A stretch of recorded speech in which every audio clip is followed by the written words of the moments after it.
Ilang kasi natin? 80 no? Ate.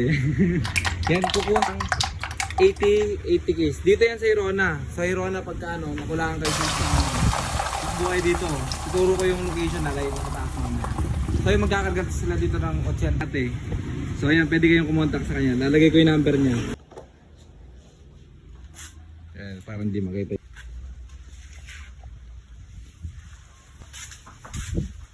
So yung 30 case muna dito.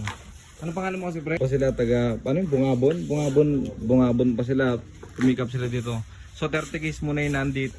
Kasi 30 case lang yung natira dito kasi fast moving na yung maliliit. So ito na lang yung natira yung kunin namin yung ibang size pa. So yan si ma'am, pagka nag-order ulit, pag naubos to, may darating ulit kami na maliit. Pero iba na yung presyo kasi ito medyo mababa yung presyo. So yun, i-stock to ni ma'am sa mga customer niya.